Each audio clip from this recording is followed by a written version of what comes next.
A esta última reunión del Instituto de Sociología Política de la Academia Nacional de Ciencias Morales y Políticas en este ciclo de elecciones en el mundo. Hoy, 22 de diciembre, vamos a analizar con un conjunto de expositores que ahora va a presentar el coordinador de esta reunión, que es Carlos D'Agostino. Bueno, vamos a analizar las elecciones en Chile. Ya se cumplió el ciclo electoral de dos vueltas.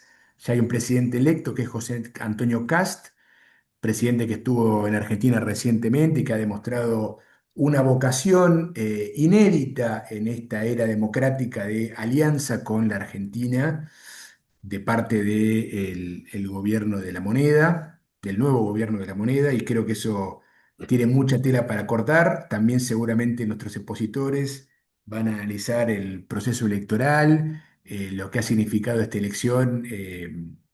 Cuál es la implicancia de tener un presidente con casi Mm. 60% de los votos en segunda vuelta. Pero bueno, le paso entonces la palabra a Carlos D'Agostino para que introduzca a los expositores y asigne los tiempos correspondientes para poder completar todo esto en 1 hora y 15 minutos, 1 hora y 20, teniendo en cuenta las restricciones del tiempo. Bueno, muchas gracias, Julio. Buenas tardes. En primer lugar, quiero hacer un agradecimiento especial al doctor Carlos Baiman, miembro de nuestro instituto, por la colaboración prestada para la realización de este conversatorio. No, gracias. Bueno, en primer lugar, eh, nos va a hacer uso de la palabra el doctor Carlos Unet Madje, que es abogado, profesor y diplomático chileno, es licenciado en Ciencias Jurídicas, tiene un máster en la Universidad de Exeter, y además es doctor en Ciencia Política por la Universidad de Heidelberg. Actualmente el doctor Uneus se desempeña como profesor titular en la Facultad de Derecho de la Universidad de Chile. Ha sido profesor también en Ciencias Políticas en la Universidad Católica de Chile. También se desempeñó como profesor invitado en las universidades de Siena y de Columbia. Durante la presidencia de el doctor Patricio Aygulin, el doctor Uneus ha sido embajador de la República de Chile ante el gobierno alemán. Es importante destacar las numerosas obras que tiene nuestro orador, entre ellas el régimen de Pinochet, Chile, un país dividido, las elecciones chilenas de 2005, la Guerra Fría chilena, etcétera, etcétera. Doctor Uneus, está en el uso de la palabra, por favor.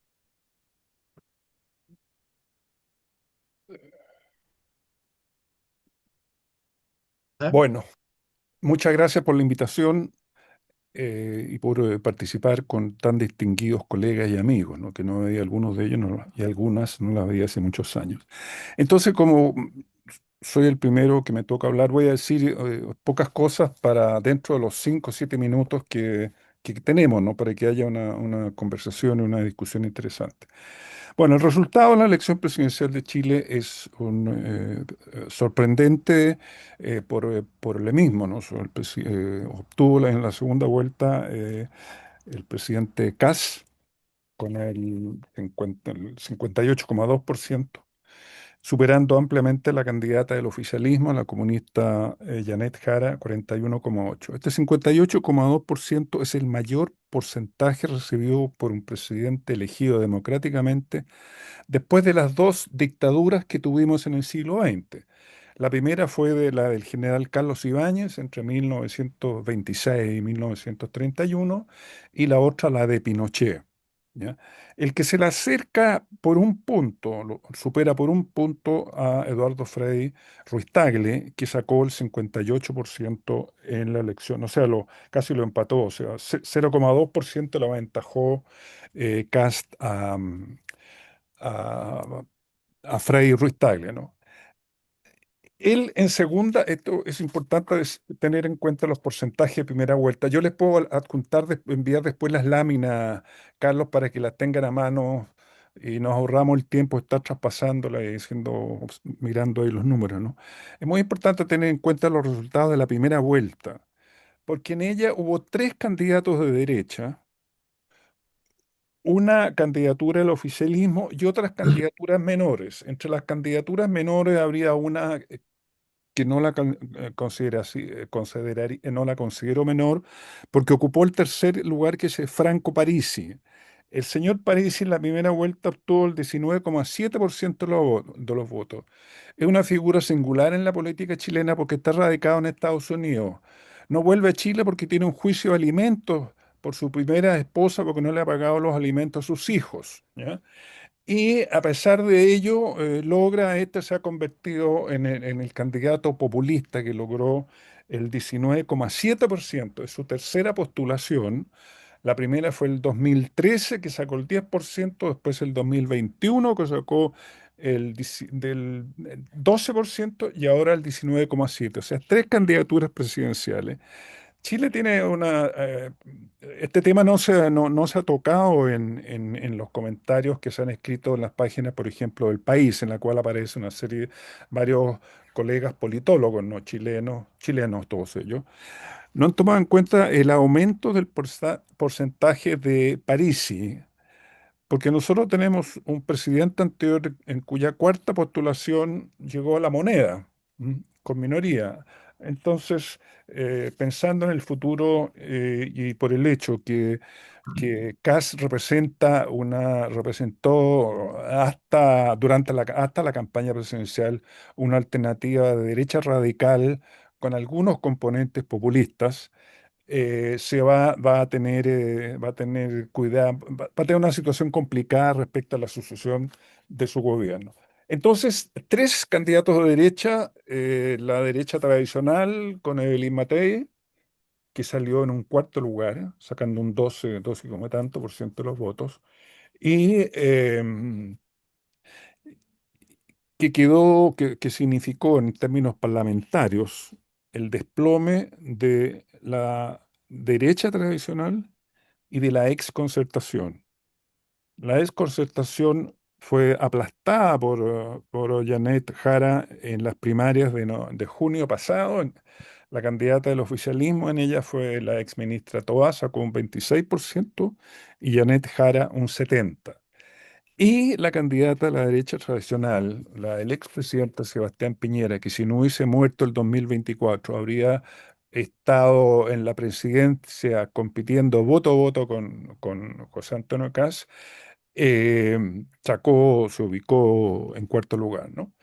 Entonces, ahí hay un punto que quiero subrayar respecto, y ya se pregunta por las amistades de Kass, ¿no?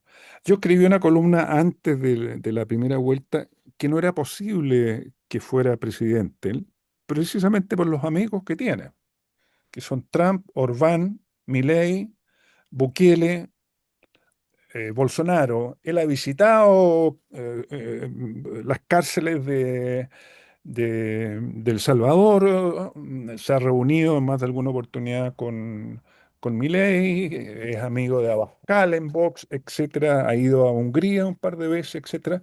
Entonces yo lo veía como un candidato de ese tipo de derecha que no era compatible con un sistema democrático como el nuestro, porque tenemos ahí los ejemplos que yo he dado, ¿no es cierto?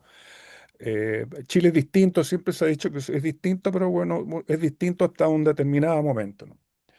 Entonces, Kass apostó no solamente a a llegar a la presidencia, sino que también consolidar una alternativa distinta a la derecha tradicional. Y lo consiguió parcialmente, lo digo parcialmente porque aplastó, como digo, a la derecha tradicional chilevano, Renovación Nacional y la UDI, porque Renovación Nacional y la UDI perdieron en la Cámara de Diputados, porque el Senado se elegía en esta oportunidad la mitad nomás. Sí. En la Cámara de Diputados, sí,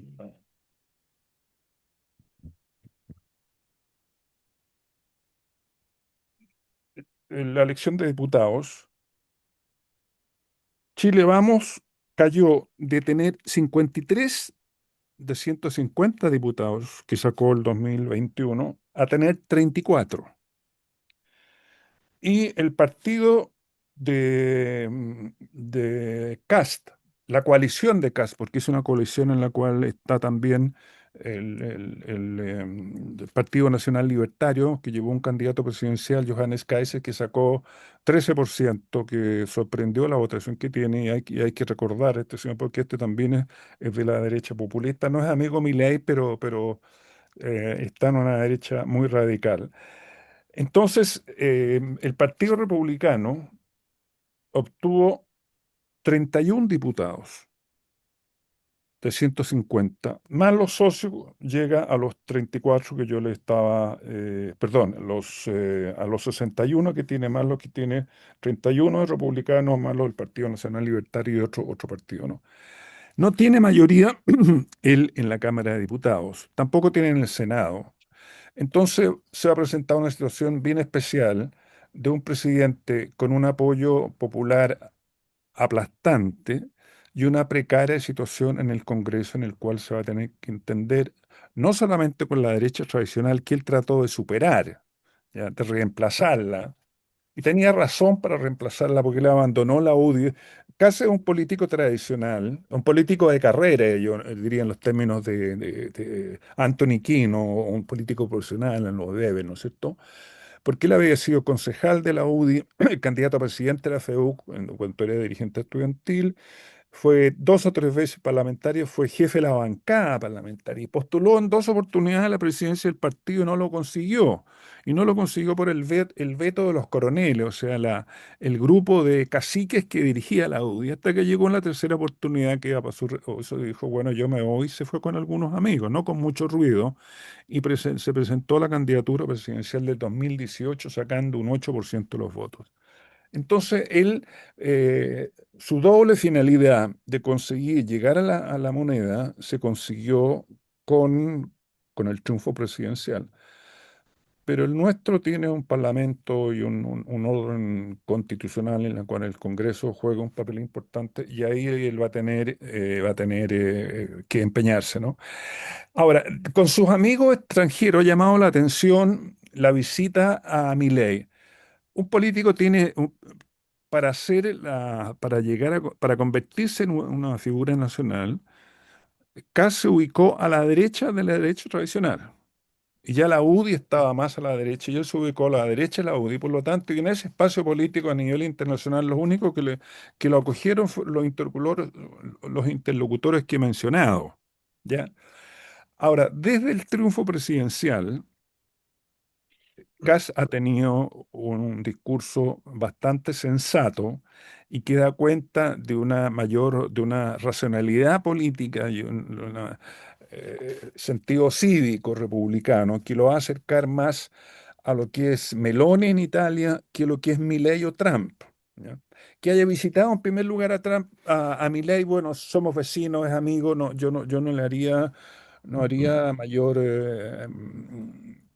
debate sobre eso. Aquí ha causado molestia, gente de la centroizquierda ha protestado por eso. Yo encuentro que Kast le ha costado mucho llegar acá y algunos lo han apoyado y no se olvida de ello. Ahora va a Ecuador, después va a seguir, no sé si va a ir a El Salvador, no lo ha anunciado. Bueno, entonces es un político de derecha, pero ya ha dicho que va a ser un gobierno de unidad nacional que se va a entender que va a abarcar a todos los candidatos, a todos los partidos que existen, tengan o no representación parlamentaria, los partidos tradicionales de derecha, más dos, que formados por ex parlamentarios de la democracia cristiana, entonces tener un gobierno o coalición. Ahora él dice un partido de emergencia, un gobierno de emergencia. Un gobierno de emergencia está bien, no sé cómo hacer eso, no tiene precedente en Chile, es algo durante la dictadura, pero tiene el presidente sin duda, tiene una autoridad enorme, un poder enorme, y tiene, y con esto quiero terminar, puede nombrar los ministros de la Corte Suprema, por ejemplo. ¿No? Cuando asume el 11 de marzo, él va a poder nombrar a 7 ministros de la Corte Suprema 21. O sea, un tercio de los ministros de la Corte Suprema lo va a nombrar él y eso puede ser un paso en una dirección política determinada, ¿no? En síntesis, eso es lo que quería decir, un político de carrera que ha estado jugando en el sistema político, no es un outsider y que ha roto el mascarón que le ponía el sistema de partidos de 1989, que con esta elección se termina de desplomar. Se habla sobre qué ha significado las elecciones últimas, que es un nuevo clivaje, dice un compatriota de usted, David Alman. Yo lo que digo es que el sistema de partido de 1989 se desplomó. Se desplomó antes, ahora se consolidó desplomarse, porque hay un reemplazo que es Kast y sus partidos, aliado con los otros partidos, y con esto termino, el de Johannes Kaiser, que es el Partido Nacional Libertario, un hombre bastante inteligente, buena oratoria, y que puede ser el sucesor de Kast. O sea, esto es un gobierno que puede tener un candidato de oposición al cual le entregue la banda presidencial en 4 años más, un periodo muy corto de tiempo, ¿no? Eso es lo que puedo decir ahora, que yo creo que puede ser, útil para la conversación, ¿no? Bueno, muchas gracias. A continuación, va a exponer el doctor Gonzalo de la Maza Escobar, que es licenciado en Sociología de la Universidad Católica de Chile, tiene un diploma en Altos Estudios Sociales en la Universidad de París y también es doctor en Sociología por la Facultad de Humanidades de la Universidad de Leyend. El doctor de la Maza es profesor titular del Centro de Estudios de Desarrollo Regional y Políticas Públicas, CEDER, de la Universidad de los Lagos y es investigador asociado del Centro de Conflictos y Cohesión Social. Ha sido profesor visitante en las universidades de Harvard y de Lisboa. Un aspecto interesante del expositor que sigue a continuación es que en 2016 presidió el Consejo Nacional de Participación Ciudadana y entre 2021 y 2022 dirigió la Secretaría de Participación Popular de la Convención Constitucional. Bueno, tiene también numerosas obras publicadas. Doctor Gonzalo de la Maza, puede hacer uso de la palabra.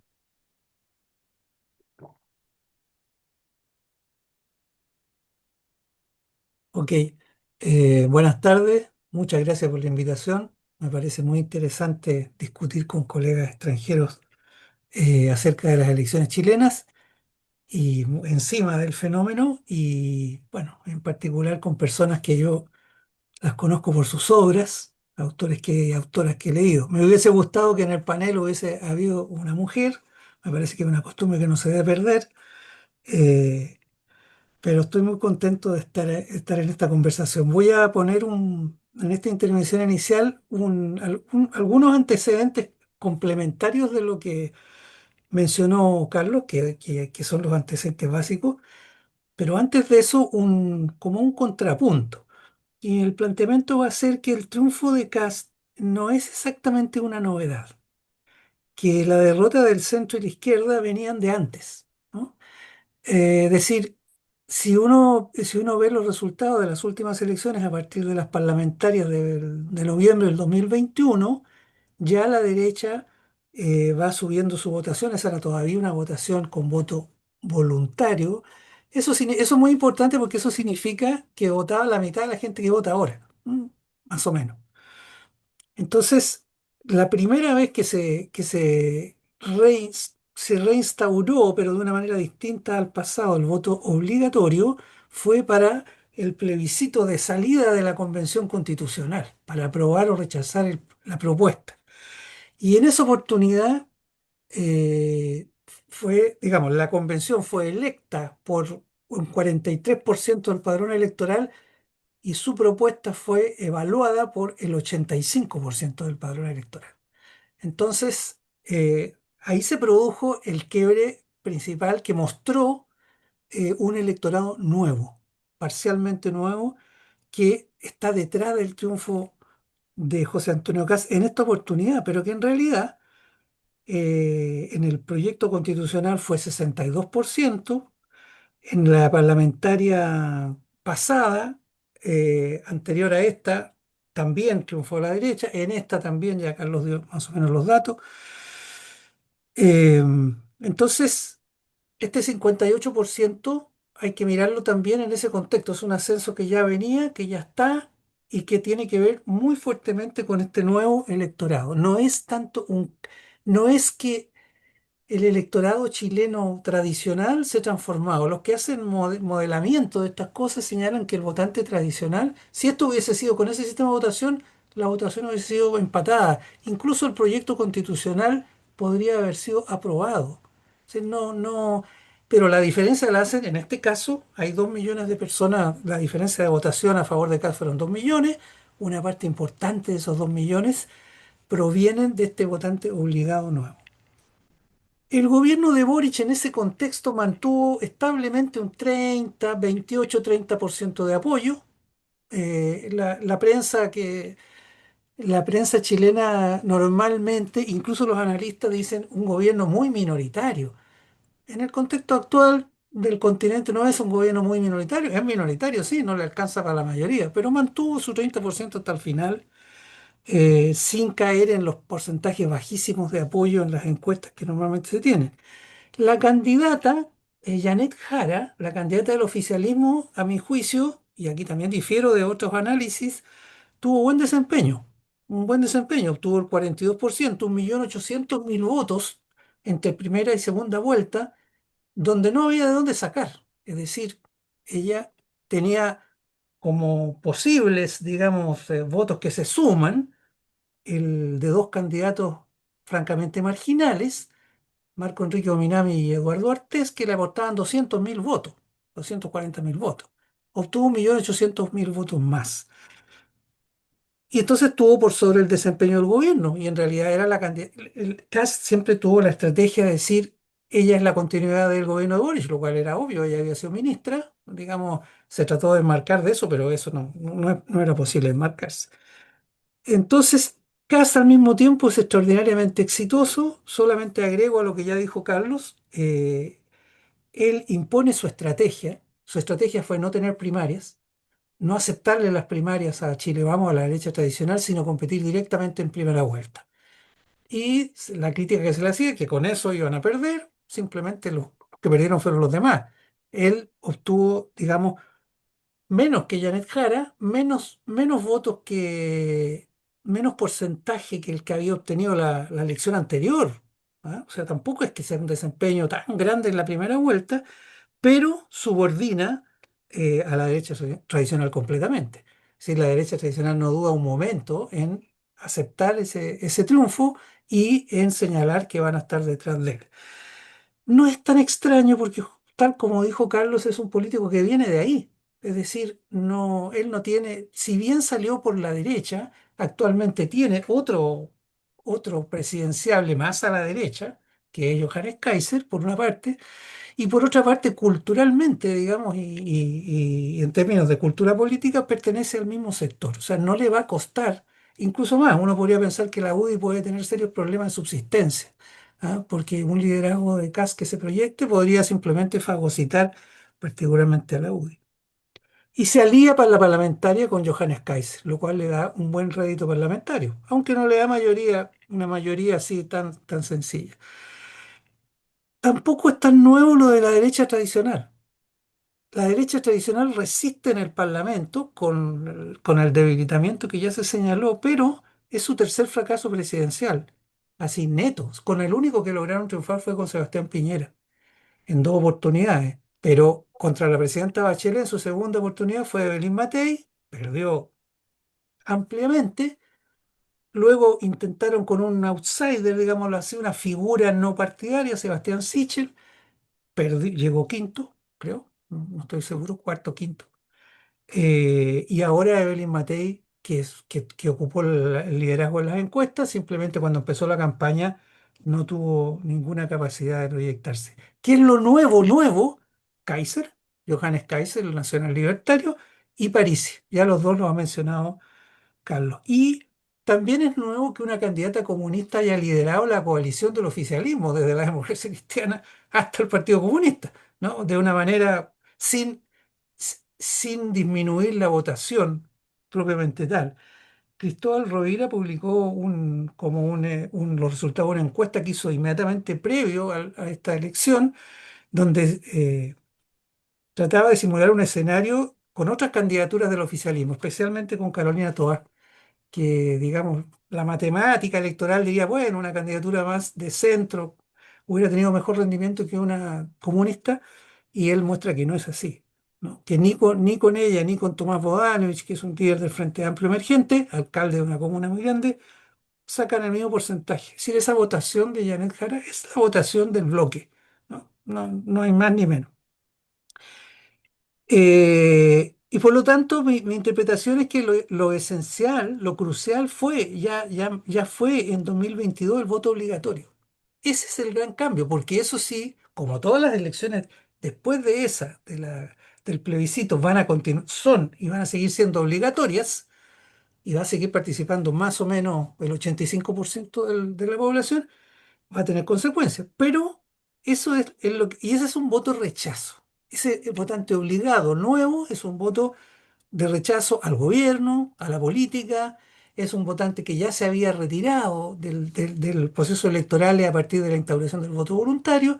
Entonces, es un actor relativamente nuevo, pero no de ahora, no de esta elección, ¿sí? Solo que en esta elección culmina porque es electo presidente, digamos, el, el nuevo presidente de acuerdo a esa votación, en una coyuntura favorable a la ultraderecha, digámoslo así, para no abundar. El votante tradicional sigue más o menos en los bloques que ya se conocen y el votante nuevo, sin embargo, se orienta a este tipo de candidatos, incluido también Franco Parisi, que obtuvo una buena votación. Antecedente específico, Kast ganó en todas las 16 regiones del país. Eso sí es nuevo. Ahora, generalmente hay regiones más conservadoras o más progresistas, en este caso gana en todas. Y en 11 regiones gana en todas las comunas, que son, el total de comunas en Chile son 346. Bueno, en 11 regiones gana en todas las comunas. Eh, y la diferencia es un 16%, 2 millones de votos. En 10 de ellas gana por sobre su promedio. Es todo el sur, al sur de Santiago, con la excepción de Magallanes, la región más austral, y en las dos comunas del extremo norte, Arica, Parinacota y Tarapacá. En el intermedio entre el extremo norte y la región metropolitana, incluida la región metropolitana, a Jara le va relativamente mejor, pierde también, pero saca más que su promedio nacional. Es decir, hay una votación geográficamente muy segmentada. Pero hay otro dato curioso y es que Janet Jara, a pesar de tener esta gran diferencia de votación, gana también en 35 comunas, 21 de las cuales son el cinturón popular de la región metropolitana. Una de las interpretaciones predominantes sobre los resultados de la elección es que esta está asociada a la agenda de seguridad, a la agenda, digamos, de migración, de criminalidad, etcétera. Ese fenómeno donde más fuerte es precisamente en las comunas urbanas metropolitanas, especialmente en la zona sur de Santiago. En esas comunas gana Jara, no gana Kast. Entonces, hay otros elementos que poner en juego, es una votación urbano-popular. A eso se suman 14, o sea, 14 comunas que son todas del sector norte, votación tradicional de izquierda. O sea, entonces uno dice, bueno, dentro del resultado general hay aquí alguna diversificación. Y terminemos diciendo que eh, ese voto que existía en el pasado y se transformaba en mayoría gracias a un desempeño mejor en las otras regiones y comunas, hoy día sigue existiendo, pero parece desconectado. O sea, un- homogéneamente la zona sur vota conservador, pero también todas las regiones. Si miramos agregado, la única capital provincial que gana, capital regional que gana Jara es Valparaíso. Eso tiene que ver con el Frente Amplio. En fin, hay fenómenos particulares dentro de este conjunto. Hay una empresa que se dedica al tratamiento de datos que se llama Holster, que hace modelamiento de, bueno, de dónde vienen los votos, ¿no? Que es por distintos sectores, ¿no? Antes teníamos mesas de hombre y mujer y se podía estimar. Bueno, ellos tienen un modelo para hacerlo. Yo no sé si el modelo es bueno o no, pero según ellos, si uno divide entre hombres de distintas generaciones y mujeres de distintas generaciones, en cuatro de esas categorías gana José Antonio Cast, son todos los varones en las tres categorías y en las mujeres entre 35 y 54 años. Y Jara gana en las mujeres menores de 35 y en las mayores de 54. Lo digo solamente para señalar que dentro de una tendencia global también hay como características particulares que es necesario atender. Tengo otro comentario sobre qué puede pasar en un nuevo gobierno, pero creo que es mejor que lo dejemos para una segunda ronda o para contestar algún comentario, ya mirando para futuro. Muchas gracias. Perfecto, muchas gracias.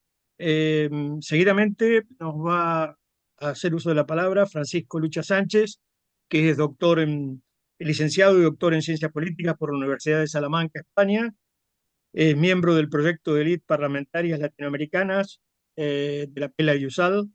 Es docente de la Universidad de Chile, en la Universidad de Chile y en la Universidad de la Academia Humanismo Cristiano. También he impartido la docencia en distintas universidades latinoamericanas y españolas. Franz, tenés el uso de la palabra.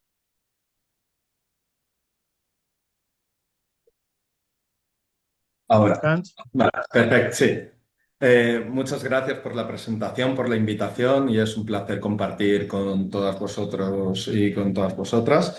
Em, claro, a estas alturas ya es difícil aportar algo novedoso al respecto, sobre todo porque los dos que me han precedido son grandes autoridades en el campo de la ciencia política y en el estudio en particular en Chile, bien sea por el cariz democrático, la participación o el estudio de partidos que han hecho ambos. Eh, y claro, yo voy a intentar hacer esta presentación en torno a factores de entender qué ha sucedido, ¿no? ¿Qué ha pasado? ¿Qué es lo que estos días se ha llenado en los medios de comunicación de diferentes analistas, ¿no? O tertulianos eh, para comentar qué ha sido lo que ha parecido.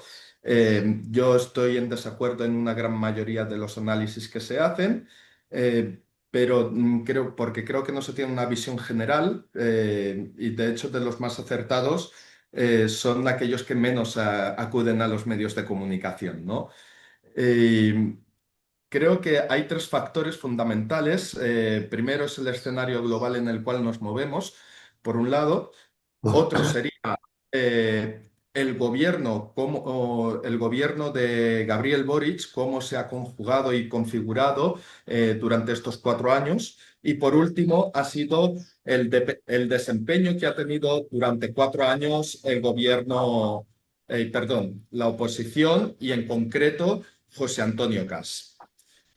Por un lado, en ese escenario global, eh, está claro que estamos ante una tendencia reaccionaria a nivel global en la cual pues, diferentes partidos se coordinan de derecha radical, ¿no? Que bien define Cristóbal Rovira Albaser, en el cual destacan los iberoamericanos, y digo los iberoamericanos porque existe una coordinación global en torno a lo que se le llama la iberosfera o como el presidente Pedro Sánchez la denomina muchas veces, la fachosfera, que es una manera de denigrar esta coordinación global.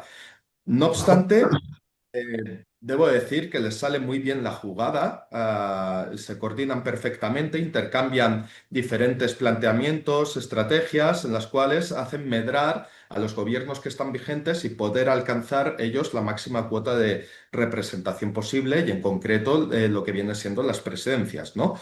Y lo han hecho con bastante éxito, bien se puede ver el caso de Milei, bien se puede ver el caso de ahora de Kast. No dudamos que Vox en España pueda conseguirlo. Y esta coordinación también tiene que ver en torno a cómo se articula ese eje que ya no es el de izquierda o derecha. De hecho, ellos se presentan como una derecha valiente, pero sobre todo tiene que ver con la derecha tradicional que ha abandonado a su electorado y por eso se encuadran mucho mejor en las posturas del Galtán, en concreto en lo tradicionalista, autoritario y nativista, ¿no? Que a veces se traduce como nacionalista, pero no es tan nacionalista, sino nativista. En Europa la cuestión nativista es muy notoria, pero y decían que en América Latina no es tanto. Pero en estas elecciones, conjugándose la seguridad en torno a la migración, ¿no? Haciendo esa relación que es falsa, no existe realmente, podemos ver que, claro, sí que hay un componente en torno a lo nativista y en concreto hacia una xenofobia a lo que viene siendo una comunidad migrante muy particular que serían los venezolanos, que curiosamente y paradójicamente los venezolanos, salió hace poco, ¿no?, que más del 70% de los venezolanos han votado, que tenían derecho a voto, han votado a Kast. Eh, Luego, por otro lado, es ese eje tradicionalista que ellos lo conjugan en torno a hacerse fuerte en torno a reivindicar la soberanía nacional frente a una agenda globalista marcada por temas valóricos como viene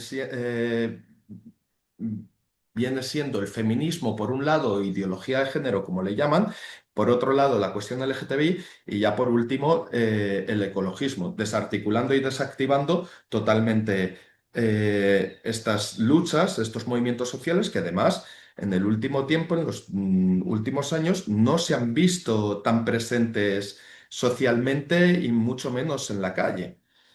Eh, Esto ha hecho que se pueda articular perfectamente por parte de José Antonio Caz y luego el elemento de la idiosincrasia propia chilena sería el cambio de ese clivaje, ese eje de división social, que ya lo decía David Allman en una entrevista en La Nación, que cambia el plebiscito de 1988 por el plebiscito del 4 de septiembre del 2022, en el cual ha estado muy presente en el imaginario colectivo chileno, ¿no? Para unos que fue una dura derrota y para otros fue como una manera de enrocarse en posiciones. De hecho, José Antonio Caz va a ser el primer presidente en la transición democrática que votó sí en el 88, ¿no? Eh, en la segunda parte tiene que ver con el gobierno de Gabriel Boric, o mejor dicho, la falta de iniciativa del gobierno de Gabriel Boric. Primero, porque se estaban esperando hacer una agenda marcada por esa futura constitución que nunca llegó a darse del 2022, ¿no? Y luego, después de esa pérdida, intentaron tener en alguna ocasión esa iniciativa que perdieron de manera sistemática y estructural porque la iniciativa de la agenda política y pública era por parte de otros actores políticos, que luego abordaré un poco esto. Eh, Esa agenda ha estado extremadamente marcada por la seguridad. La inseguridad es el principal problema en América Latina, pero en Chile, que es un país extremadamente seguro, a mi parecer, y que no me ha dado nunca una sensación de inseguridad, aún así, la percepción social de inseguridad ha estado en torno al 97 o el 98% a finales del 2023, nunca ha bajado del 85%, incluso hasta hace poco, ¿no? Ha sido el principal eje y además todas las iniciativas legislativas que ha podido tener el Ejecutivo de Gabriel Boric al respecto han sido en torno a esta línea. Cada vez que era asesinado un carabinero o una carabinera, ¿no?, se convocaba de forma extraordinaria al Parlamento para aprobar un paquete de medidas. Me acuerdo en abril del 2024 que se convocó de forma extraordinaria y que se aprobaron más de 80 medidas. Entre ellas, una de las más llamativas ha sido la generación, ¿no?, de un nuevo ministerio, que es el Ministerio de Seguridad Pública, que ha ocupado recientemente Cordero, ¿no?, el ministro Cordero, anteriormente ministro de Justicia. Por otro lado, eh, incluso no ha generado muchas expectativas este gobierno, ¿no? Se esperaba mucho de él y no han sabido canalizar institucionalmente todas esas expectativas, no han sabido articular todas estas cuestiones. De hecho, el gran éxito y el gran legado que dicen de este gobierno es la reforma a las pensiones, ¿no?, que la protagonizó y articuló muy bien Janet Jara y por eso también es parte de que ella gane esas primarias oficialistas. Pero incluso la gran victoria que tiene este gobierno ha tenido un fallo comunicacional que es abrumador, porque esta reforma de las pensiones se vendía diciendo, no es tan mala, no es tan mala. No hacen un ejercicio de comunicar positivo, incluso el mensaje positivo lo hacen de forma negativa.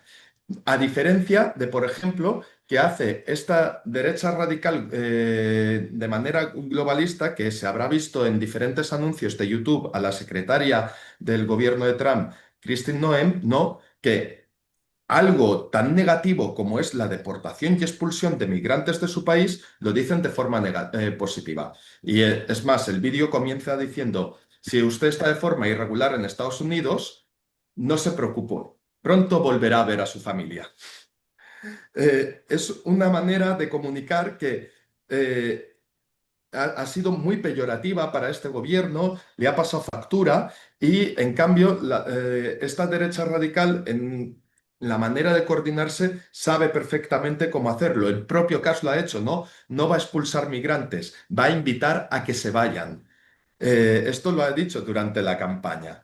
Y claro, esto tiene que ver con algo que es un eje vertebrador de los mecanismos institucionales, que es la pérdida de confianza en las mismas. Es una pérdida de confianza en las instituciones, en concreto en el Ejecutivo, también los escándalos que ha habido con el Poder Judicial, ¿no? Con el caso de Hermosilla. Y eso ha hecho que exista más que... sí, creo que el voto obligatorio ha jugado un papel esencial en estas elecciones, pero sobre todo el voto anti-establishment. Y este voto anti-establishment que en su día favoreció a la candidatura de Gabriel Boric, hoy en día le ha jugado en contra a la candidata del gobierno, a Yanet Jara, y lo articula muchísimo mejor José Antonio Cast, ¿no? Que es el tercer punto, José Antonio Cast y la construcción del Partido Republicano. Porque en su primera aventura presidencial, José Antonio Cast fue como independiente. Se salió con un grupo nutrido de Audi, pero no tenía partido. Entonces se percataron que eso era importante y en 2021 pudieron conjugar un partido naciente en el cual pudieron poner varios parlamentarios y un senador en las dos cámaras, ¿no? Pero, claro, José Antonio Cast no es una persona muy hábil en lo que viene siendo la oratoria, siempre le ha jugado en contra, eso lo sabe perfectamente su equipo, que es extremadamente inteligente, y, claro, se han sabido dividir muy bien las facetas para poder conseguir esta victoria. Por un lado, a mi parecer, no tengo pruebas, pero tampoco dudas al respecto, que es cómo ha conjugado esta estrategia, porque Yanet Jara ha hecho campaña meses, José Antonio Cast ha hecho campaña durante años, estos 3 últimos años en concreto. Por un lado, ha sabido ir construyendo partido porque siempre ha estado en las regiones, siempre ha estado en Iquique, en Valdivia, en diferentes municipalidades y poblaciones importantes. Él ha remarcado que se ha recorrido todos los municipios de Chile en varias ocasiones y ha estado construyendo un partido, porque en una guerra, como ellos lo plantean, ¿no? Merece más la pena tener 100 soldados, es decir, 100 militantes, que 3 coroneles que además son díscolos, como hemos podido comprobar en la arena parlamentaria. Segundo punto ha sido que toda esta gente que conforma el núcleo y comando de José Antonio Cast han sido potentes líderes de opinión que han marcado muy bien la agenda política y pública, que es lo que decía que no tenía iniciativa el gobierno perdón, de Gabriel Boric, y le han marcado estas personas, en concreto uno que era su asesor principal, que es Cristian Valenzuela, en el cual no paraban de remarcar en torno a la seguridad, a inseguridad, inseguridad, inseguridad, repetirlo una y otra vez, ¿no? Y desde ahí han podido construir, ¿no? Y canalizar y articular un voto anti-establishment que, como bien comentaba el profesor de la Maza, ¿no? Ha permeado mucho en poblaciones vulnerables, como bien puede ser San Bernardo, bien puede ser la Florida, bien puede ser Independencia, ¿no? Que son poblaciones que están fuera de ese marco de lo que viene siendo la seguridad y de vez en cuando tienen algún problema que otro en torno a la inseguridad, bien sea un portonazo, bien sea un atraco, bien sea incluso que ha podido haber algún asesinato, ¿no? Ahora bien. También hay un punto muy importante que no es únicamente abordar este tema, que viene siendo la inseguridad ciudadana y además una relación muy fuerte en torno a la migración, sino que también es el abandono de esa agenda valórica. Y solo había que ver un debate que tuvieron la última semana, si no recuerdo mal, ¿no? En Archi, entre la candidata Yanez Jara y José Antonio Caz, en el cual le hacían diferentes preguntas y él siempre respondía depende, porque parecía un homenaje a la canción de Jarabe de Palo, pero no es así, sino que no quería mojarse en esos temas, ¿no? No por otra cosa, sino porque él tenía una idea muy clara al respecto, sabe perfectamente lo que quiere hacer en estas temáticas, pero sabe que la percepción social en torno al matrimonio igualitario, en torno al aborto y otras cuestiones al respecto, pues no coincide, no hay esa cohesión con la ciudadanía. Por Por favor, último, Francisco, cerrando.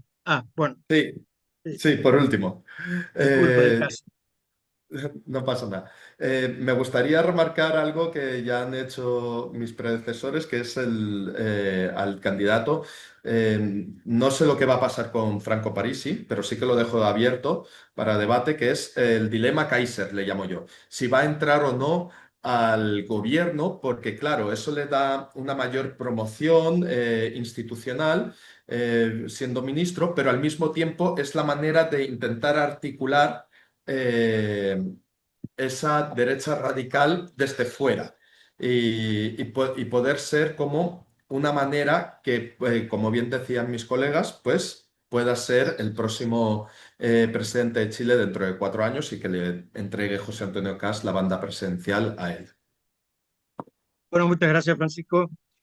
Bueno, para cerrar la ronda de expositores, va a exponer Robert Brockman, que es historiador, periodista, docente, universitario y consultor en comunicación, que ha realizado sus estudios en la Universidad Católica de La Paz y en la Universidad Estatal de Arizona. Es fellow del Centro Hemisférico de Estudios de la Defensa en Washington, D.C. El doctor Brockman es profesor en la carrera de comunicación de la Universidad Católica y es miembro de la Academia miembro académico de número de la Academia Boliviana de la Historia. Robert, por favor. Muchísimas gracias, Carlos. Un privilegio y un gusto estar aquí con ustedes sobre este tema. Carlos me ha pedido que yo exponga las elecciones bolivianas haciendo un puente con el tema de las elecciones chilenas, cosa que voy a hacer. Y si me permiten, entonces voy a empezar a hablar acerca del nuevo presidente boliviano, Rodrigo Paz Pereira. ¿Cómo se da esta presidencia? ¿Cómo ocurre? ¿Cómo llega Rodrigo Paz Pereira a la presidencia de Bolivia? Primero hay que decir que Rodrigo Paz es hijo de Jaime Paz Zamora, expresidente de Bolivia entre 1989 y 93, y es sobrino nieto, no es directamente pariente muy cercano, pero sí es parte de la familia del expresidente también, 4 veces expresidente de Bolivia, Víctor Paz Estensoro, entre 1952 y 1989, 4 veces en ese periodo. Y además padre de la Revolución Nacional de 1952, etcétera, etcétera. Entonces la familia Paz ha dado a Bolivia 3 presidentes, proviene ahí de una muy vieja y tradicional familia boliviana del sur, de Tarija. Eh, el contexto en el cual nace la candidatura y la presidencia de Paz es obviamente los 20 años de presidencia del partido Movimiento al Socialismo, ¿no? Donde 14 de estos 20 años estuvo Evo Morales, hubo un año de interinato de la señora Janine Áñez y luego hubo los 5 años de Luis Arce Catacora. En estos 20 años y sobre todo en los últimos 5 de Luis Arce Catacora, el MAS, el movimiento al socialismo, hizo implosión, colapsó, ¿no? El año 2019, Evo Morales, luego de haber montado un fraude escandaloso y que le valió el estallido social en todo el país, se vio obligado a renunciar, a anular las elecciones y finalmente huyó del país. Hubo el interinato de la señora Janine Áñez y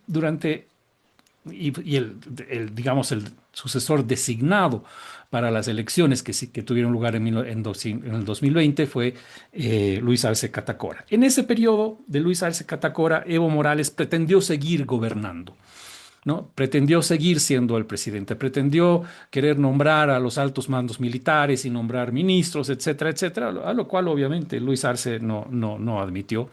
Y eso provocó un cisma en el partido que luego se subdividió en otras ramas más y terminó el partido en el colapso total, ¿no? Luego de haber tenido la hegemonía durante 20 años, en las elecciones de 2025, el partido de Evo Morales obtuvo, combinado todas las ramas del movimiento al socialismo, obtuvieron no más del 13%. Entonces, una derrota absoluta. En todo caso, Rodrigo Paz Pereira no era un candidato favorito, ni mucho menos. Y en ese sentido quiero recalcar que Rodrigo hizo una candidatura parecida a la que describieron con Kast. Francisco mencionó que Kast había hecho una campaña visitando todas las comunas del país. Una cosa muy parecida hizo Rodrigo Paz Pereira. Él siempre dice que había hecho 230.000 kilómetros por tierra en Bolivia, visitando comunidad por comunidad, donde se hizo conocido, donde ningún otro político solía llegar. Y no solamente eso, sino que además él se hacía miembro de las fraternidades folclóricas, lo cual es muy importante, ¿no? En Bolivia, que es un país predominantemente indígena y donde lo indígena es transversal a todo lo boliviano y lo folclórico es transversal a todo lo indígena, pues Rodrigo Paz se convertía en fraterno folclórico en todas las comunidades en las que visitaba y por lo tanto se le daba un gran prestigio por una parte. Por otra parte, su campaña tropezó con ciertas dificultades, como por ejemplo, él no estaba, muy al principio no estaba ni entre los 9 primeros candidatos según las encuestas. Él tuvo muchas dificultades para obtener un compañero de fórmula para la vicepresidencia y de hecho uno de sus compañeros de fórmula lo abandonó faltando algo así como 3 semanas para las elecciones y decidió este candidato a vicepresidente irse con otra fórmula como candidato a senador y lo dejó a Rodrigo sin un candidato. Rodrigo tuvo que optar urgentemente, digamos, en términos de emergencia por otro, y optó por una figura que se ha hecho muy notoria desde entonces, que es el capitán Edmond Lara, capitán de policía retirado, no retirado, sino expulsado de la policía, que se convirtió en una figura de TikTok. Es un influencer de TikTok que tiene una cantidad increíble de seguidores, no estoy seguro cuánto, pero creo que está rayando en el millón, que era tremendamente popular en los estratos bajos de la sociedad boliviana, ¿no? Una figura contracultural, contrasistémica, muy polémica, que hizo campaña junto con él y que le atrajo una cantidad importante de votos. En la llegada a la primera vuelta de las elecciones en agosto de este año, Rodrigo no figuraba en las encuestas más arriba del quinto puesto. Y sin embargo tuvo una muy sorprendente victoria porque se le atribuía, se suponía que la victoria, el presidente iba a ser ya fuera Samuel Doria Medina, un viejo candidato que ha candidateado por lo menos 5 veces, además uno de los hombres más ricos de Bolivia. Estaba también Jorge Tuto Quiroga, bastante a la derecha del espectro, ¿no? Que propugnaba una solución muy radical a la problemática nacional principal percibida por todos los bolivianos, que era el deterioro de la economía.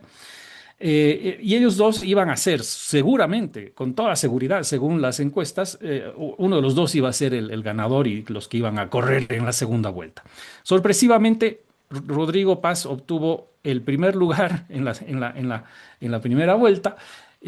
Tuto Quiroga obtuvo el segundo lugar, por lo tanto fueron a la segunda vuelta. Y en la segunda vuelta también le sacaba mucha ventaja Quiroga a Rodrigo Paz, ¿no? Le sacaba 45 a 36% aproximadamente, y todo el mundo daba por sentado que Tuto Quiroga iba a ser el ganador. Llegada llegadas las elecciones, la segunda vuelta en octubre, pues la sorpresa se confirmó una vez más y Rodrigo Paz Pereira resultó el ganador con un porcentaje muy apreciable. eh, y bueno, es el indiscutible ganador. Pero aparentemente todo indica que ni siquiera él mismo se esperaba esta victoria, ¿no? Él no se esperaba esta victoria y hay muchos signos que nos cuentan el por qué esto es así. Primero, que las encuestas lo colocaban muy abajo. Segundo, que su programa de gobierno se lo acusó de haber hecho un programa de gobierno basado en una cuestión de ChatGPT. Era una cosa de copy-paste de ChatGPT, muy light, muy ligera. eh, nada seria, digamos, y el hecho de que no tuviera candidatos a diputaciones uninominales en todas las circunscripciones. Por ejemplo, en mi circunscripción, si yo hubiera querido votar por un candidato, por un presidente, pero luego por un diputado uninominal en otra circunscripción, en mi circunscripción yo no tenía la opción de votar por uno de Rodrigo Paz porque no tenía un candidato en esta circunscripción. Entonces, ni siquiera había llenado todos los casilleros, ¿no? Y llegado el momento de que ha ganado las elecciones y ha sido posesionado presidente, está el tema de si es un presidente de izquierda, si es un presidente de derecha, depende a quién uno le pregunte, te van a decir es de centro izquierda, es de centro derecha. Hoy leí una noticia que es un candidato de ultraderecha porque ha tomado unas medidas económicas paliativas muy importantes, ¿no? Ha levantado el subsidio de los combustibles que estaba desangrando la economía boliviana a un ritmo de 10 millones de dólares por día, algo así como 2.000 o más de 2.000 millones al año, y no se podía sostener. Entonces lo han tildado de ultraderechista. En la primera vuelta, cuando salió ganador y Samuel Doria Medina, que era uno de los prospectivos ganadores, declaró su derrota, dijo, yo le otorgo todo mi apoyo, voy a conformar una coalición junto con Rodrigo y le doy todo el apoyo y todos los cuadros de mi partido a Rodrigo Paz. Y de hecho, en este momento, los dos principales, más importantes ministros de Rodrigo Paz Pereira son dos cuadros importantísimos del partido de Samuel Doria Medina, de Unidad. Uno de ellos es José Luis Lupo, que era el candidato a vicepresidente de Doria Medina, que es un supereconomista que ha sido miembro muy destacado en muy grandes organismos multilaterales económicos y financieros. Ha sido ministro en varias ocasiones. Y también está José Gabriel Espinosa, que también era parte del equipo y iba a ser el ministro de Finanzas de todas maneras de Samuel si es que ganaba, que es José Gabriel Espinosa, que es un gran economista. Ambos son creyentes y practicantes de la economía liberal, no son de ninguna manera socialistas en ninguna parte de la izquierda, son personas absolutamente pragmáticas. Si me preguntan ustedes a mí si Rodrigo es de izquierda o es de derecha, yo les diría Rodrigo es un pragmático, va a tener que tomar medidas de uno y otro signo para rescatar la economía boliviana, que eso ha sido, digamos, el eje alrededor del cual ha girado la política boliviana en la campaña electoral boliviana en este año del 2025. El solucionar esta crisis económica, que es la peor que se ha vivido desde los años 80, debido a las políticas de subsidios permanentes en casi todos los rubros, en el agigantamiento, ¿no? La elefantiasis del aparato estatal ha crecido en un 400% o más, digamos, el personal del Estado. Hay que achicar el Estado, hay que terminar con los subsidios y una serie de otras medidas muy importantes que se están tomando. Entonces, son medidas que son ciertamente duras. Y el hecho de que el electorado optara por Rodrigo Paz Pereira, que tenía un discurso mucho más centrista, mucho más moderado que el de Tuto Quiroga, que él sí propugnaba, él sí decía, yo voy a hacer todo esto que está haciendo Rodrigo, él decía, yo lo voy a hacer, ¿no? Y ahora que Rodrigo ha hecho lo que Tuto Quiroga estaba diciendo que él iba a hacer, bueno, Tuto Quiroga lo critica, ¿no? Son cosas de la política. ¿Qué significa en términos de relacionamiento con el resto del continente la presidencia de Rodrigo Paz Pereira? Primero, es un alejamiento radical de la política que había llevado a cabo tanto Evo Morales como Luis Arce Catacora. Evo Morales había tenido una política muy activa, llevó a cabo una serie de cumbres muy parecidas a las que hace Maduro en Venezuela, ¿no? Había traído cumbres a Bolivia, había participado, trajo 2 veces al secretario general de Naciones Unidas, trajo al Papa. eh, Tuvo un rol muy activo, pero siempre tomando en cuenta a sus amigos ideológicos, ¿no? Bolivia se alineó con los países del socialismo del siglo XXI, Cuba, Venezuela, Nicaragua, Irán, Turquía, ¿no? Rusia, todos estos países que son autoritarismos, eran los amigos de Bolivia, y Bolivia hizo de lado unos acuerdos comerciales muy jugosos y muy convenientes con Estados Unidos y con Brasil y con Argentina, y siempre dependía la relación con los países vecinos, dependía de lo amigo ideológico que era el presidente de turno o no. ¿No? Entonces, si el presidente era kirchnerista, era Kirchner o era la señora Fernández, o el señor Fernández luego, eran muy amigos, pero si era Macri, pues no éramos muy amigos y no hacíamos buenos negocios. Es decir, la política exterior de Evo Morales y el MAS siempre fue ideológica, siempre priorizó lo ideológico antes que el interés económico. Y ahora lo que está haciendo básicamente Rodrigo es echar marcha atrás sobre este lado. Ha dicho ya que va a limitar profundamente las relaciones con estos países, ha reasumido relaciones directas ya, lo primero que ha hecho con Israel, por ejemplo, cosa que se había roto en el año 2014, si no me equivoco. Se están retomando las relaciones a nivel embajadores con Estados Unidos. Ha habido una serie de visitas de uno y otro lado con este lado. El presidente Milei ha sido uno de los invitados y además se robó la atención de la posesión presidencial de Rodrigo Paz Pereira. Hay una gran amistad con Milei, y la primera salida internacional, el primer viaje internacional que va a hacer Rodrigo Paz Pereira va a ser a la posesión del presidente Kast. Sobre el tema de Chile, como ustedes saben, Bolivia y Chile no tienen relaciones a nivel de embajadas desde el año 1962, con la excepción de entre el 75 y el 78, que hubo un intento de acercamiento, pero ahora el canciller Fernando Aramayo ha anunciado que la reanudación de relaciones totales a todo nivel es inminente, y eso va a suceder de inmediato. Entonces tenemos aquí un triángulo muy interesante entre Argentina, Chile, Bolivia, ¿no? Que están en la misma página en ese sentido. No sabemos todavía la política eh,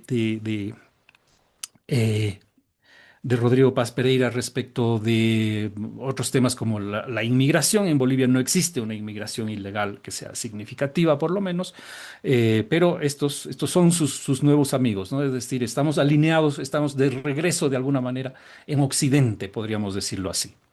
Bien, pues hasta ahí lo mío. Yo espero haberles ilustrado de alguna manera con la situación boliviana, y me encantará responder a sus preguntas si las tienen. Muchísimas gracias. Muchas gracias, Robert. Bueno, si alguno de los expositores quiere ampliar o quiere hacer un intercambio de opiniones Si no, pasamos a la ronda de preguntas, por favor.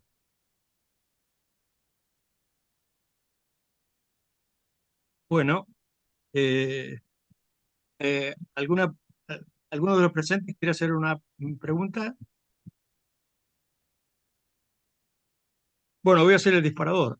Raquel, Ah, perdón, Raquel, sí, perdón,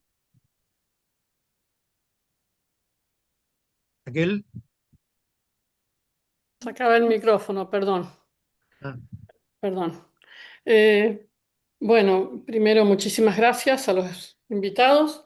Segundo, a Rosendo Fraga, me presento, soy Raquel Biglierchio, pertenezco al Instituto de Filosofía Política que preside el doctor Jaun Arena.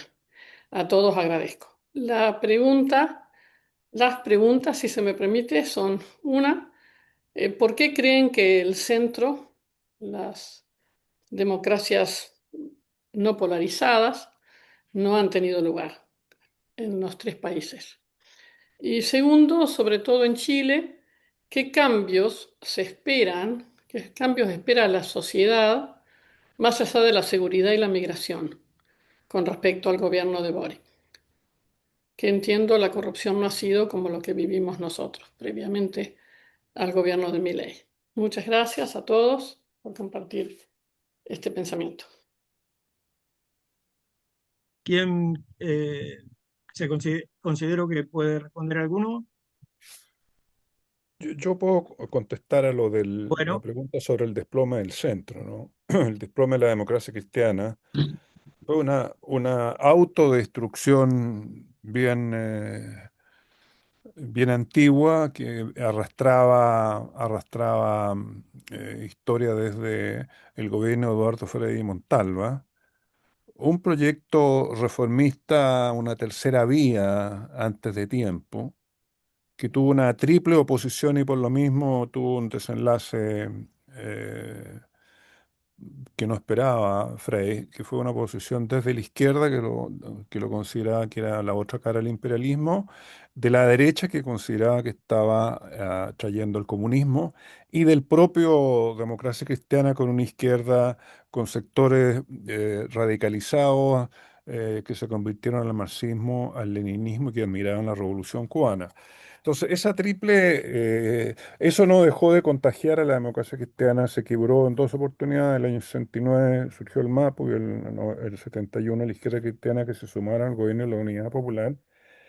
Y esos sectores desde fuera, más los que quedaron adentro, mantuvieron latente la imagen de una democracia cristiana dividida y debilitada, más una cierta interpretación academicista, ¿no es cierto?, explicaba el quiebro de la democracia chilena del 73 por la democracia cristiana por ser un partido centrista que habría polarizado al país, dejando de lado naturalmente la polarización, sin considerar la polarización que había entre la izquierda y la derecha y también al interior de la democracia cristiana, y quien gobernaba era Salvador Allende y la Unidad Popular. Bueno, eso resurgió más adelante y se hizo un conflicto interno personal sin que hubiera diferencia ideológica, como fue en el gobierno de Frei. Durante el gobierno de Frei Ruiz Tagle, que gobernó entre 1994 y el 2000,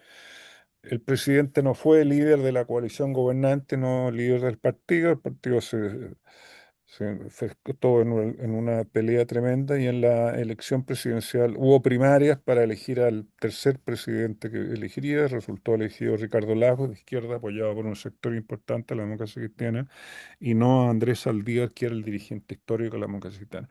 De ahí empezó un deterioro electoral de la democracia cristiana desde el año 97, de la elección legislativa de 1997, que no se recuperó.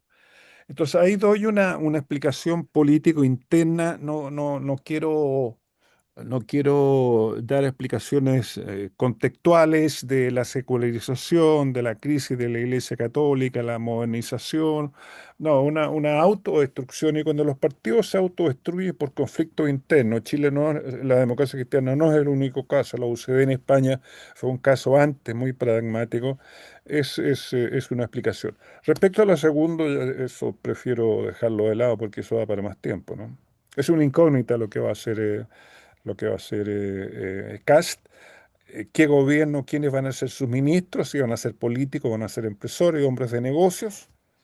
Y es complicado cuando los hombres de negocio entran a la política porque no entienden la política a través de los negocios. Sebastián Piñera fue presidente 2 veces y estuvo rodeado de empresarios. Entonces, si va a tener un gobierno como el de Piñera, en la cual los empresarios son muy importantes, va a tener problemas. Gracias. Si me permites, Carlos, para Sí, decir un por par de favor. cosas de la segunda pregunta. Claro, una de las cosas es que la campaña de Kast, ya lo dijeron muy bien al principio, estuvo centrada en tres temas, ¿no? Digamos, su lema era: Chile está en crisis, Chile se cae a pedazos, y yo tengo el carácter, ¿no es cierto?, para hacer aquello que este joven Boric no hizo, ¿no? Que todo lo hizo mal, ahora lo vamos a hacer bien. Y eso era migración, criminalidad y retomar el crecimiento económico. Si uno lo piensa, ahora, ¿qué espera la sociedad? Eso no es tan claro, porque obviamente estas opciones son polares. La sociedad está mucho menos polarizada que la política, o sea, no es que, no, esto no es, digamos, no creo que pueda leerse como un apoyo a todas estas propuestas. Por ejemplo, este hecho de que Kast haya votado sí y que sea un heredero del pinochetismo, claro, es algo que a mi generación, lo golpea muy fuerte, pero no es lo que está en discusión. No es las razones, probablemente no son las razones por las cuales se votó José Antonio Kast.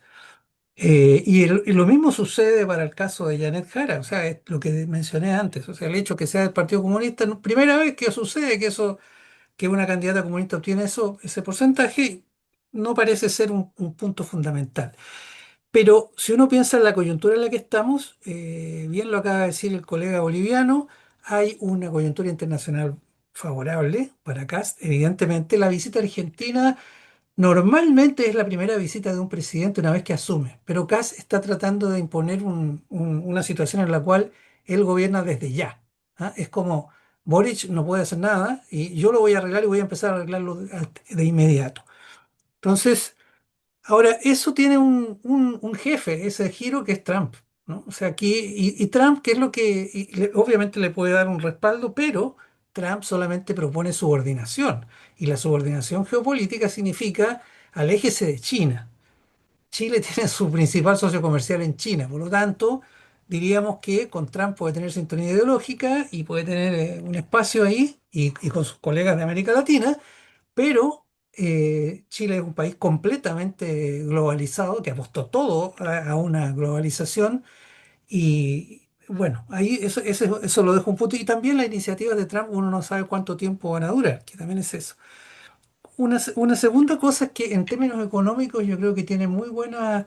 No tiene muchas, él no ha explicitado propuestas. Él ha dicho que hacer un gobierno de emergencia, que significa que se toman decisiones rápido, eso puede tener una deriva autoritaria o no, pero también significa de que se van digamos, abordar de frente los tres problemas y el resto no se va a meter. Para ninguno de esos tres problemas él ha explicitado un programa, ¿no? Por ejemplo, el gasto, él va a reducir, ahí es igual que en ese sentido que Milei, va a reducir el gasto público en 6.000 millones de dólares en 18 meses. La principal polémica que tuvo con Evelyn Matei fue que Evelyn Matei le dijo: nosotros hemos calculado eso y eso no se puede hacer, ¿no? O sea, no se puede hacer sin destruir cosas que tú dices que no vas a destruir, que son los problemas sociales. Él no tenía ninguna respuesta a eso. Nunca dijo cómo lo iba a hacer, seguramente no se puede hacer. Entonces, la opción va a estar ahí entre un gobierno de una agenda limitada, si uno atiende a la composición del Congreso, atiende al hecho de no querer comprarse una conflictividad anticipada, y a este hecho de que está siendo electo con una alta votación, pero no por una adhesión ideológica a su propuesta. Consideremos que él sacó 25%. Digamos, la situación es similar a Boric. Boric también llegó segundo la vez que la elección pasada, y luego sacó 55%, crecieron los votos, la gente se movilizó, fue a votar para que no saliera Kast. Bueno, acá es similar. Tiene un poco mejor composición en el Parlamento, eso sí. Un último elemento que digo es que Venezuela puede ser un elemento muy fundamental a mi juicio. Porque, bueno, perdón, en lo económico la economía está saneada, está normalizada, va a tener una perspectiva de crecimiento. Hay espacio para seguir profundizando el modelo extractivista que tenemos de los recursos naturales. Está el litio, está el hidrógeno así llamado verde, está el cobre que está con un precio alto. Si se limitan las restricciones ambientales, que es lo que todo el mundo de derecha y los empresarios le piden, la salmonicultura se puede seguir expandiendo, o sea, puede tener resultados. Eso es una coyuntura favorable. Él dice que la economía se cae de pedazos, pero eso no es verdad. La economía chilena está en un buen pie. Venezuela, y con esto termino, ¿por qué? Porque si Trump, primero es la espina de la izquierda chilena, porque hay una parte que todavía adhiere a Venezuela por razones antiimperialistas, etcétera, pero digamos, no ha podido resolver eso, no toda la izquierda, pero está eso. Pero por otro lado, si Trump obtiene lo que quiere, ¿no? Desplazar a Maduro por la forma que sea, imponer su candidata o candidato, en fin, en un nuevo orden, eso puede tener para acá una enorme ventaja. Es un triunfo político, él ya dijo que él haría cualquier fórmula que sacara a Maduro del poder, de manera tal de que ahí no se va a hacer problema. Y en segundo lugar, puede disminuir el flujo de migrantes y es más, puede incluso producirse una migración voluntaria. Esos invitados a irse, a lo mejor sí van a querer irse y va a haber un gobierno que colabore con todo lo que es la parte criminal de la inmigración boliviana, que es el Tren de Aragua y todas las organizaciones que están asociadas ahí, ¿no es cierto? Entonces, ese es un escenario también favorable. No sabemos si eso va a ocurrir, pero puede ser que Kast tenga en el primer periodo por lo menos una coyuntura económica favorable y favorable en aquellos temas para los cuales él no tiene solución. Él no plantea nada con Venezuela, no tiene una política internacional clara, salvo rechazarla, y sin embargo puede dársele un escenario Trump mediante beneficioso para él. Si Trump le exige contra eso una alineación estricta, como se lo está exigiendo a otros, ahí sí va a tener problemas. ¿Qué va a hacer Bueno, con muchas Chile? gracias. Tengo tres pedidos de palabra. En primer lugar, el doctor Brockman, en segundo lugar, Fran Aluncha y después el académico Solanet. Brockman, les voy a pedir que sean breves porque estamos en el límite horario. Sí, respondiendo el por qué probablemente la derecha tradicional o el centro ha fracasado, yo creo que es un tema de péndulo simplemente, ¿no? Es decir, hay un Milei porque hubo unos Kirchner, hay un Paz Pereira porque hubo un Evo Morales y un Arce, hay un Cast porque hubo el estallido y hubo un Boric, ¿no? Y tenemos una candidata del Partido Comunista, pues yo no soy chileno, pero el Partido Comunista en líneas generales tiene un tipo de comportamiento, nunca ha creado prosperidad en ninguna parte donde se ha practicado. Entonces yo me imagino que eso ha sido también un motivo de espanto para el país. En el caso de Bolivia se explica, además, el tema, han hablado sobre el colapso de los partidos políticos, ¿verdad? Ha sucedido también en Bolivia. En Bolivia, durante el masismo, todos los partidos políticos hicieron implosión, desaparecieron como tales, han sido reemplazados por agrupaciones ciudadanas hechas muy ad hoc para las elecciones, ¿no? Son agrupaciones electoralistas realmente, entonces no existe una estructura partidaria propiamente dicha. Y si bien Rodrigo Paz Pereira ha llegado a la presidencia a través de la sigla del Partido Demócrata Cristiano, es una sigla vacía de contenido, de programa, de nada, es simplemente una sigla que se alquila por las reglas bolivianas y esa es una cosa que es urgente de reformas en el caso boliviano. Hasta ahí mi respuesta. Gracias. Gracias. Francisco, por favor, breve. Bueno, lo mío era más preguntas, dudas que me han surgido en torno a lo que decían el profesor Uneus y el profesor de la Maza, ¿no? Primero, eh, así, rápido y corto. Sí, como decía el profesor de la Maza, o sea, la otra parte, por un lado va a ser la seguridad, creo que no va a hacer tanta incidencia José Antonio Cas en el tema de la seguridad, va a ser más las reformas que haga de recortes y en concreto algunos estamentos o instituciones que no están muy presentes, como por ejemplo el INJUB. ¿No? Van a buscar así diferentes para hacer el mayor recorte posible y luego vivir un poco de las rentas, ¿no? Pero a mí me llama la atención mucho en torno a todo lo que se ha planteado desde que Raquel ha propuesto esto del centro político, es el rol que jugó en segunda vuelta Eduardo Frei, el expresidente Frei, ¿no? Y sobre todo por una cuestión de darle como el apoyo a José Antonio Cast, que no creo que le transfiriera mucho, pero sí que le daba como una cuestión de más demócrata, ¿no? No sé, por así decirlo, que no tan autoritario. Y luego la otra es en torno a la subordinación que tiene Trump con respecto a todos estos líderes de la derecha radical a nivel global, ¿no? Busca subordinación y se le ve cada vez que se reúne con ellos. Y se ha visto en innumerables ocasiones con Milei, y bueno, ahora de José Antonio Cast ni siquiera ha dicho que lo conoce, que ha escuchado hablar bien de él. La cuestión es que cuando haya conflictos entre ellos, que seguramente las vaya a haber, ¿no? Eh, ¿Qué va a hacer Trump en torno a todo esto? O sea, o mejor dicho, ¿qué van a hacer ellos al respecto, ¿no? ¿Van a buscar en alguno de esos conflictos el apoyo de Trump? ¿Y Trump qué va a hacer? ¿O cuál va a ser esa interacción en respecto a la soberanía nacional que tiene cada cual, ¿no? Bueno, gracias. Por favor, académico Solonet, está muteado. Las exposiciones hemos escuchado al lado de la categorización de derecha adjetivos como reaccionaria, radicalizada. Yo creo que es muy peligroso desplazarse hacia esos adjetivos y categorizaciones. Se ha planteado incluso la posibilidad de que se haya hecho una jugada entre gobiernos de derecha, todo dependiente de Trump. Yo creo que si lo vemos así nos podemos equivocar. Carlos Uneus rememoró la evolución de la democracia cristiana. La democracia cristiana partió de una lucha política dentro de Chile. Recuerdo el año 1964, yo estuve todo el año en Chile, en la CEPAL, y viví intensamente esa campaña política. Eduardo Frei Montalva decía, nosotros somos la mejor izquierda. Salvador Allende respondía, nosotros estamos más a la izquierda. Ujú.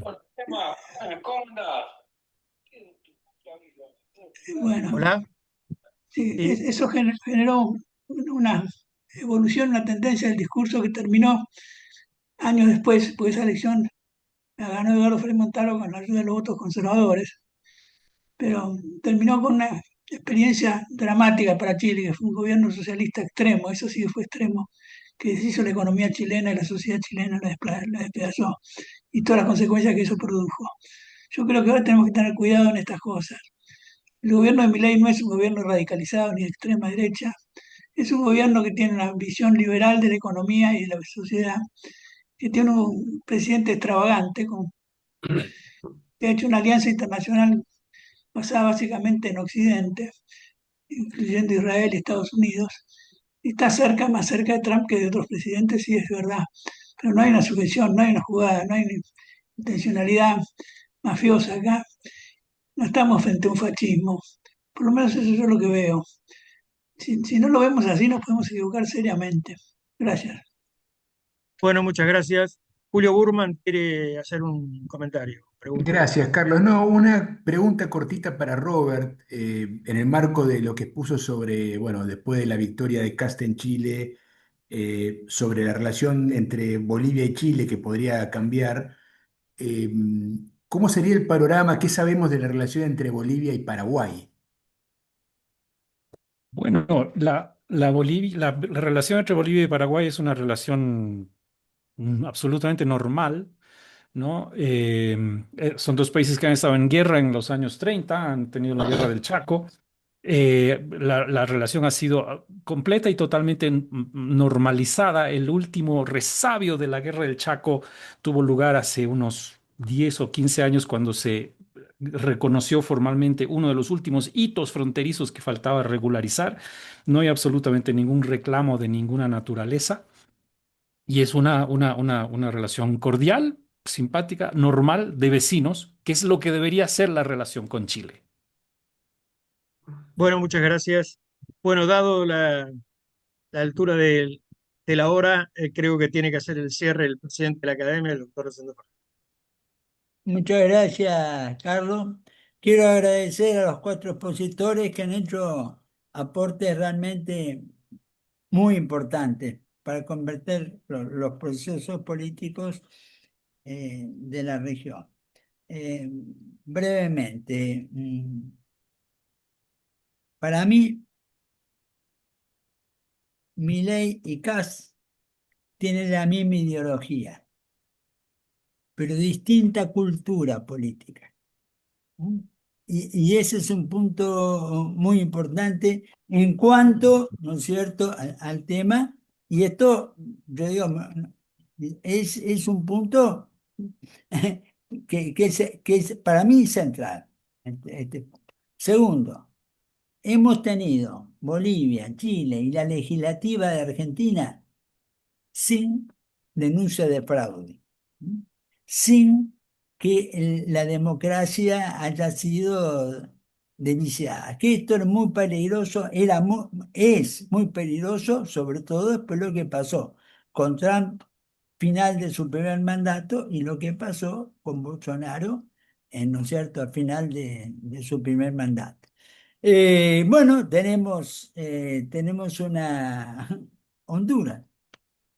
Honduras nos da un ejemplo contrario, un proceso complicado, atravesado, que ni Trump lo puede ordenar, por más que lo ha intentado. Yo agregaría, ¿no es cierto?, un dato histórico. Para mí, el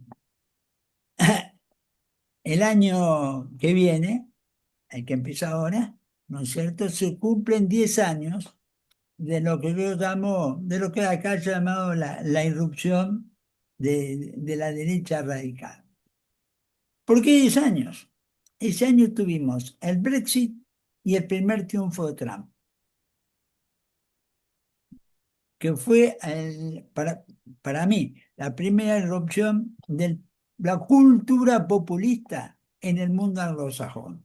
Y esto me parece que es un cambio muy, muy importante para poder analizar. Bueno.